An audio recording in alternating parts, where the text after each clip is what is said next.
Pablo Picasso's Guernica represents Picasso's portrayal of the bombings done by the fascists at the town of Guernica in rural Spain during the Spanish Civil War. Using a color scheme that includes black and white as well as shades of gray and blue, he echoes the suffering and turmoil felt throughout the imagery of this canvas in the city of Guernica. But how would this painting be interpreted if it was taken out of context, beyond the Spanish Civil War? When the images and signs weaved within Pablo Picasso's Guernica are taken out of context and seen through an unbiased interpretation, they can still provoke the same emotions. Using a semiotic approach based on the writings of Iqbal, Norman Bryson, and Meyer Shapiro, to name a few, as well as the ideas of semiticians Ferdinand Saussure and Charles Sanders Peirce, this research will explore how context does not control the interpretation of an artwork. This research will utilize the social art historical approach and will analyze Guernica in context. What inspired Picasso to create the canvas? His influences from the Spanish Civil War and the bombings of Guernica in 1937. It will then shift to an out-of-context analysis using the semiotic approach. The semiotic analysis of Guernica will investigate the signs, symbols, and icons found within the canvas. Within this research, questions will be asked as to how important context and knowledge of context is to interpretation and analyzation, and if knowing an artwork's context strikes more of a response from the viewers. How would Guernica be viewed today if placed instead in a modern-day, war-torn setting like Aleppo, Syria?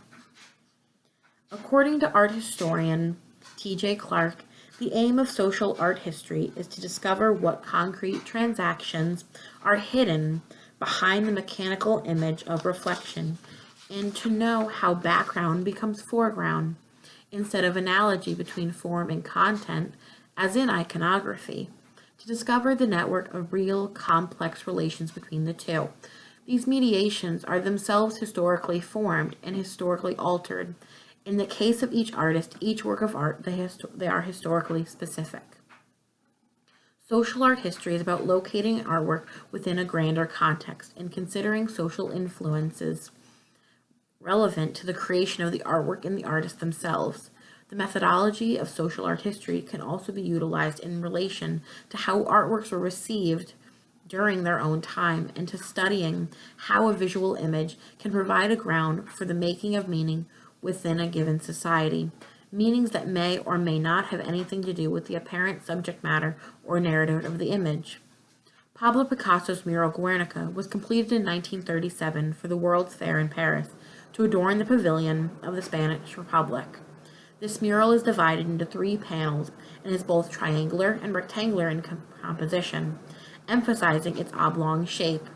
Picasso claims, in Cubist painting, objects are broken apart and reassembled in an abstracted form, highlighting their composite geometric shapes and depicting them from multiple simultaneous viewpoints in order to create physics-defying, collage-like effects, destructive and creative. While most notably known for his influence over and participation in the Cubist movement, Guernica was one of his most famous works and was technically considered a production of the Surrealist movement, even though truly combining a Cubist style with Surrealist emotion and imagery. Guernica diverged from painting styles and scenes depicted during his rose and blue periods. Instead, he used a black and white color palette and focused on political and social subject matter. When Picasso was first commissioned to complete the mural for the Spanish Republic's pavilion in 1937, Guernica was not his original chosen subject matter. His focus shifted in April when the Basque town of Guernica was bombed by fascist and Nazi warplanes at the hand of Spanish nationalists during the Spanish Civil War. In this mural, Picasso interrelated formal symptoms of violence, disintegration, and suffering within a highly balanced web of interrelated shapes, order and disorder, construction and deconstruction. This canvas exhibits the chaos within Guernica and a tormented and grief-stricken city, the victimized and the vulnerable, using surrealist imagery and forms and depicting aggressive beauty. Picasso has created a scene portraying numerous figures screaming in anguish, their heads tilted back and their arms raised above their heads, as well as stretched out faces. In this painting, he portrays everything from figures being trampled upon, figures screaming, as well as figures which are shown fleeing and trying to save themselves or others. They represent the massacred civilian population of the Basque town and are symbols of the torment inflicted by Franco and the Nazis. Along with the humanistic figures, Picasso also utilizes the figures of the bull and the horse, possibly a personification of fascist and nationalistic Spain. The bull signifies the cruelty and brutality which overshadow our time. The horse, faithful friend of man, is the pursued and defeated victim. The horse is depicted as being trampled on by the figures fleeing from the scene, and has also been speared. It is also surrounded by wounded, deceased bodies. The horse falls victim to the doings of the bull. The bull just looks on at the chaos ensuing, standing watch over the masses, like being a part of Franco and his consorts. While the canvas is broken up into 3 different sections, there is a 4th section at the top of the triangle, a light bulb emitting pointed rays. This image could possibly be Picasso's idea of the sun, or maybe even a traditional light bulb light fixture. The light bulb is a light within the darkness of the canvas, and it also shines a light on the situation at hand, the bombing of Guernica. The Spanish-born Picasso played off the Spanish translation of light bulb, which is bombilla. So not only does the light bulb represent life, but also the death brought by the bombs that fell on Guernica. The light represents the ultimate battle between the light and darkness all within itself. The light bulb could have also been a symbol of modern technology. This is helpful and useful compared to the negative advancements that were the bombs employed by the fascists. Guernica gives an understanding into how the Spanish Civil War became a social political influencer for artists like Picasso. But while historical context for many artworks, including Guernica, can be extremely important, the interpretation of an artwork can heavily differ depending on your position in opposition to the context being presented. The social history of art is equally governed by position or viewing. These positions being defined for now and from my position on grounds called place, gender, class, race, ideology, nationhood. Pictures had to be objects, occasions of viewing. Could they in turn activate the unequal social relations among those who saw, handled, gave, and received them? The interpretation, reception of an artwork, and what symbols and images it depicted could differ depending on social status, race, gender, etc. This especially could have been the case for Guernica. While viewers with similar viewpoints to Picasso may have imagined and saw this painting as representing the defenseless victims of Guernica in the 1937 bombings, probably seeming helpless, sad, angry, others may have seen this canvas completely differently. Followers of Franco and the Nazis may have seen this painting and felt happiness and rejoiced, or maybe they felt anger because Picasso could have been rebelling against fascism.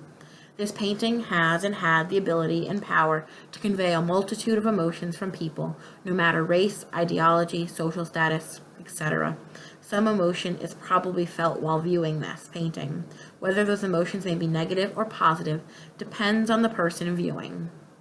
While its interpretation differs depending on the audience, the subject matter of this painting possesses a universality which can be read no matter the geographical location or period. While in Spain in 1937, this painting was seen through the eyes of people experiencing and living through the Spanish Civil War, today this painting could truly symbolize any war-torn and maltreated area of the world. Taken out of its original context, this painting does not need the social historical context which influenced Picasso in the beginning. Semiotics is the study of symbols and signs, and how within artwork these signs are grouped into systems.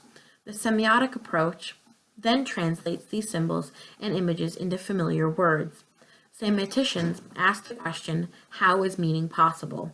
What is the process whereby a few marks on canvas or the shaping of a lump of marble enables us to come up with the interpretations? How is it that we can look at an image and find a meaning in it? Each panel of Guernica focuses around a main point. From left to right, the bull, the horse, and the three women. Without knowing the context of why and when these images and symbols of Guernica were created, we can still translate many of these forms based on common Western knowledge of these symbols.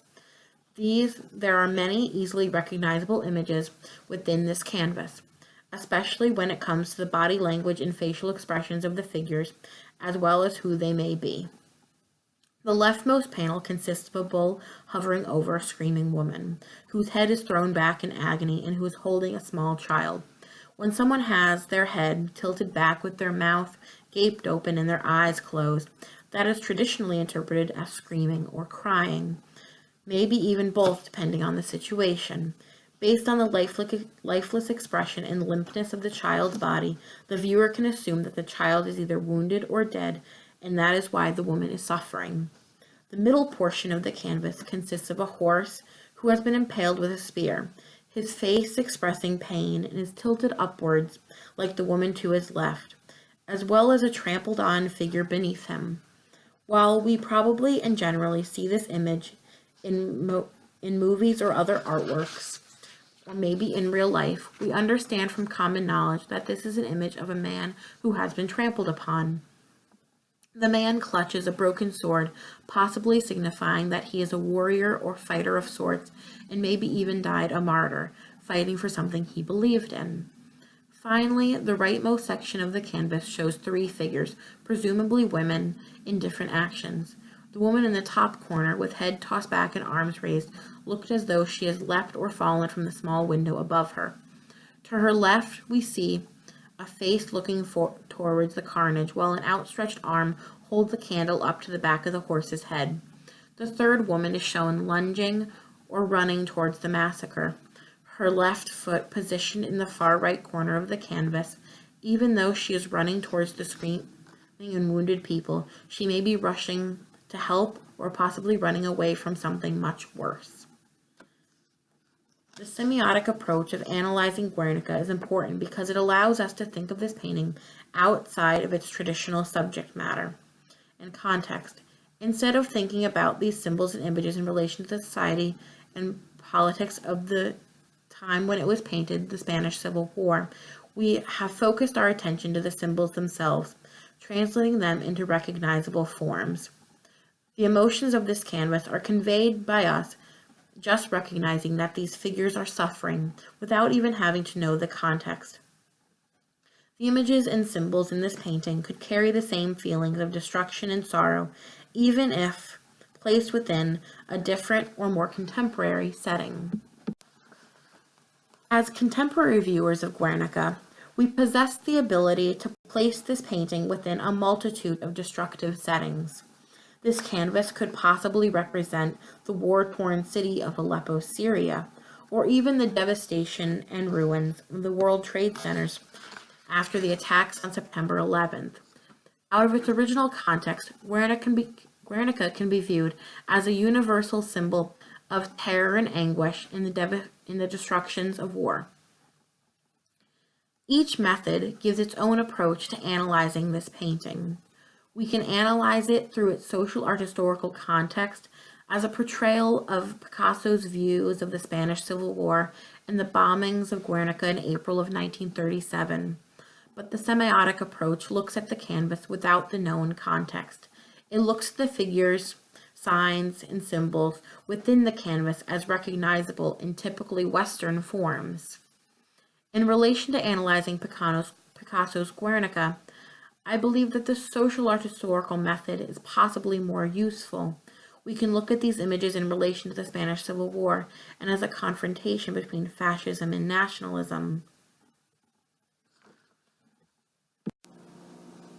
While you may look at the semiotic approach in relation to Guernica and think that it is too generalized and that any artwork or any of these symbols could signify war or tragic events. And the truth is that many times an artwork traditionally depicts images of a specific war or a specific tragic event, and they depict symbols which speak to these events. If we look at the Battle of Smolensk by Albrecht Adam, the Battle of Smolensk of 1812 was when the French invaded Russia, and it was Napoleon captured the city of Smolensk. And we understand that this is an image of this specific war because we see the fortress of Smolensk in the background. We also see the French flags flying. We also see the outfits, which are traditional representations of Napoleonic uniforms and what we traditionally associate with Napoleon. And so, unlike Adam's Battle of Smolensk, which shows these detailed and explicit symbols of this exact battle, Guernica doesn't depict anything that is explicitly speaking to the Spanish Civil War or the city of Guernica or even Spain. Guernica by Pablo Picasso could represent any scene and could represent any war-torn or destructed city. And that is why it's important to look at this painting uniquely through the semiotic approach, but also through the social art historical approach, which looks at the social and political influences that Picasso faced, while the semiotic approach looks at a more natural interpretation of what we see without knowing context. It's important to look at a painting in and out of its context in order to really, truly, and understand the painting.